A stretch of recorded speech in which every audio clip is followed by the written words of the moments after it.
Usted ha referido al aspiracionismo que padecen algunos sectores como una fórmula falsa que genera individualismo rampón, egoísmo, clasismo y racismo. Ese desprecio que se ve muy seguido hacia las personas que tienen menos oportunidades, que incluso hasta satanizan los programas sociales dirigidos a impulsarlos y ayudarlos, ¿no? En lugar de darles la mano, ¿no? y ser solidarios. Pues hace unos días atrás en redes sociales vimos un claro ejemplo de esto con un famoso conferenciante de nombre Carlos Muñoz. Él se autodenomina el Máster Muñoz, vende cursos de emprendimiento y de cómo hacerse millonario. Y bueno, durante una conferencia empezó a humillar y denigrar a un mesero que trabajaba en el salón, ¿no? Y me gustaría, si me lo permite, poner el audio de cómo lo hizo. Este güey que está ahí parado, que está trabajando aquí, que le agradezco mucho tu trabajo, está ahí y no está aquí sentado porque no tiene el hambre, güey. Porque si él hubiera ahorrado los últimos 3 meses, hubiera pedido el día de hoy y se hubiera sentado aquí. No, él no tiene hambre, él está cómodo donde está. Y puede regresar dentro de 20 años y puede estar en el mismo puesto él. Y esa es la vida, ¿eh? La vida es así. Y bueno, esta clase de actitudes y de, digamos, que incluso se imparten como para ser millonario, como si fuera un requisito ser déspota, soberbio y humillar a otras personas para ser millonario. Digo, me llama la atención que en este sentido, presidente, no haya todavía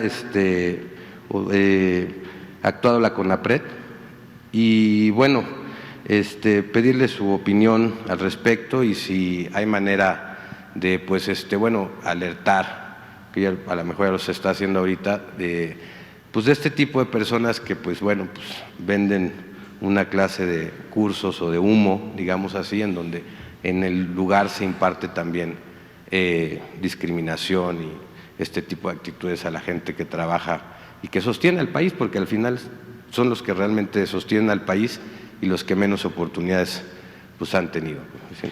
Pues sí, es toda una corriente de pensamiento. Cuando hablo de Cuadri o de Calderón o de Salinas o de Diego, de Fox, etcétera, etcétera, pues no estoy obcecado en cuestionarlos a ellos.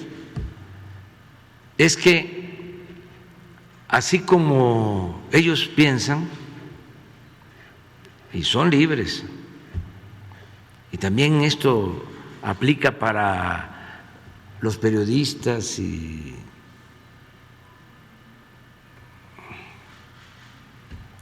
intelectuales, académicos. Así piensan muchos. Es un pensamiento extendido, histórico, que viene de lejos. Es el pensamiento conservador. Tiene un fundamento. O sea, unos nacen para hacer fortuna, son afortunados, y otros para vivir en la pobreza. Esa es la ley de la vida, sostienen. Es un poco esto que estás planteando. Pero no es esta persona, o sea, es mucha gente que piensa así y se alimenta de este discurso y pueden hasta pagar para irlos a ver o a escuchar y se sienten muy bien, pero está en todos los niveles. Acuérdense de Jorge Castañeda, cuando se refiere a Putla, Oaxaca, Estamos hablando de una gente que yo creo que tiene doctorado, que se formó en el extranjero, que fue secretario de Relaciones Exteriores. Entonces ofende a un pueblo llamándole, no sé cómo, pues, arrabalero. O sea, pero se da en todos lados.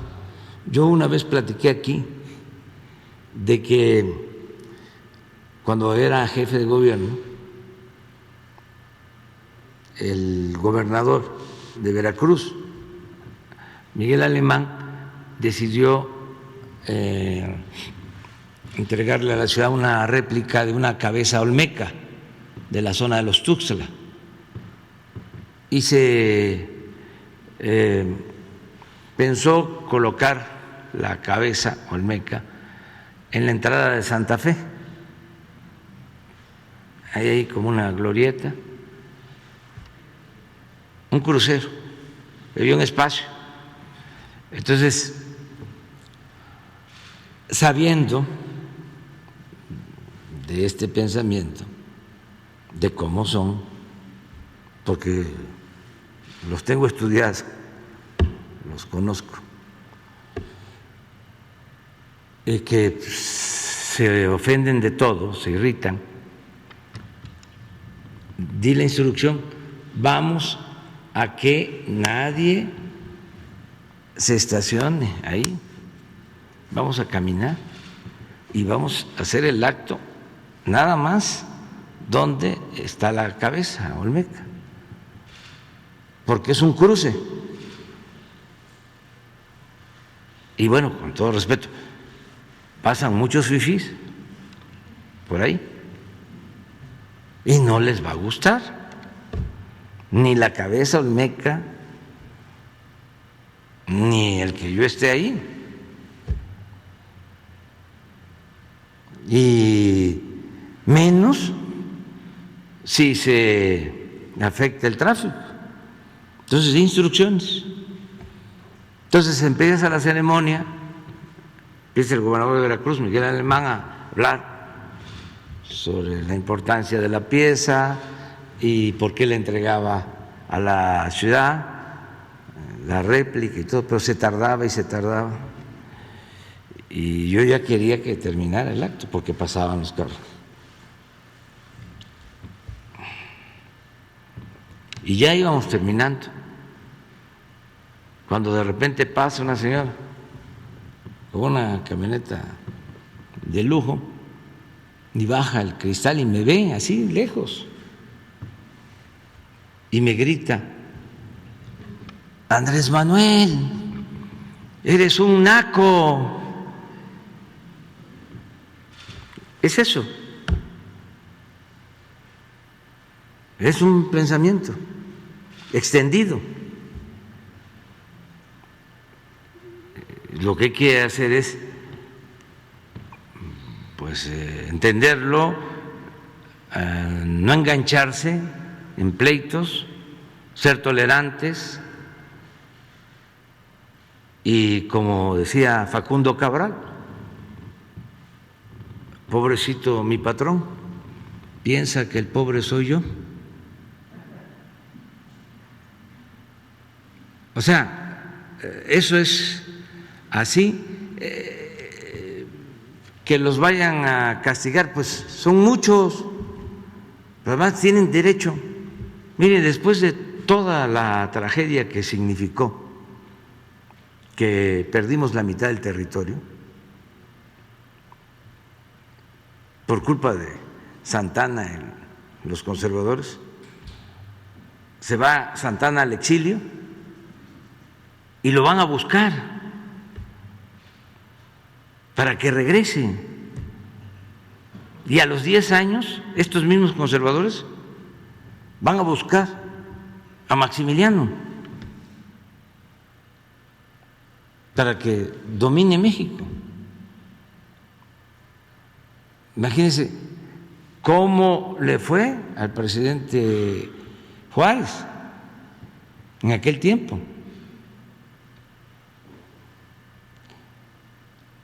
Se triunfa,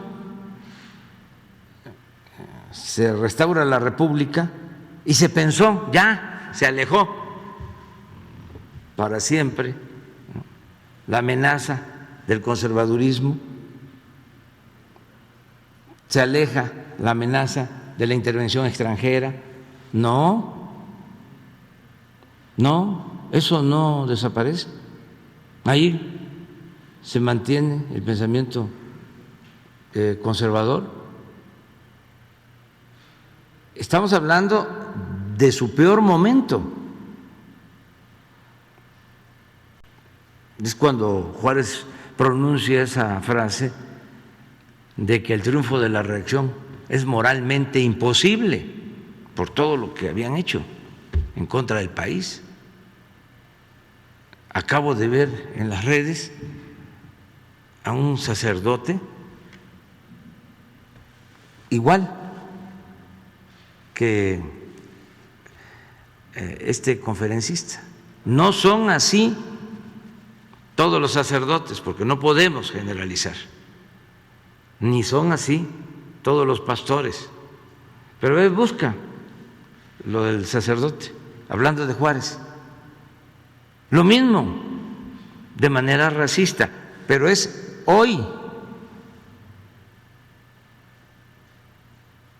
Entonces, tenemos que seguir haciendo conciencia, sobre todo los jóvenes, porque ya la gente mayor ya es muy difícil. Puede ser que se vuelvan prudentes, que se sientan de sangre azul y no lo digan, no presuman, no hablen de que hay razas inferiores o de que hay indios, que se reserven, pero al interior van a seguir con lo mismo.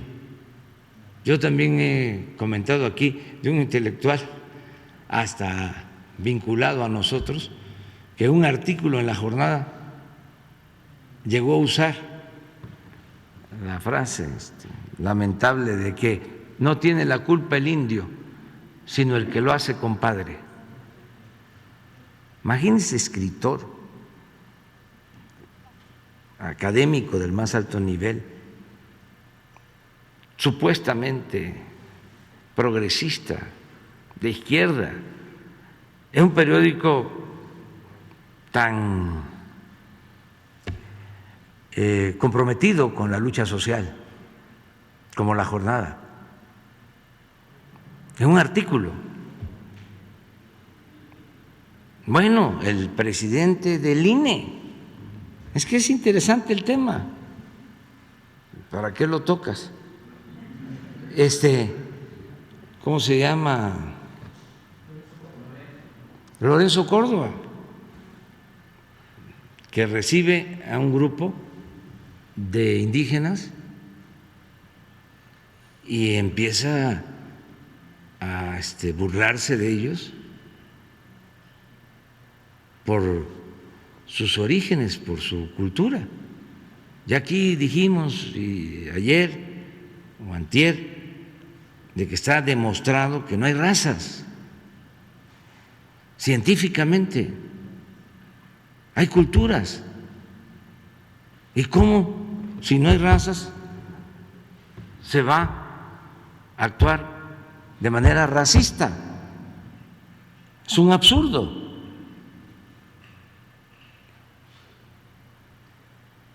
Tiene que ver con este pensamiento conservador de buscar ser superiores. A eso me refiero cuando hablo de aspiracionismo. No es para ofender a nadie. Es que tú tienes que salir adelante, tú tienes que triunfar a toda costa, sin escrúpulos morales de ninguna índole. Y el que tiene, vale. Aunque no tiene, no vale nada. Y la verdad, en donde está la mayor reserva de valores culturales, morales, espirituales, es en los pueblos, en las familias.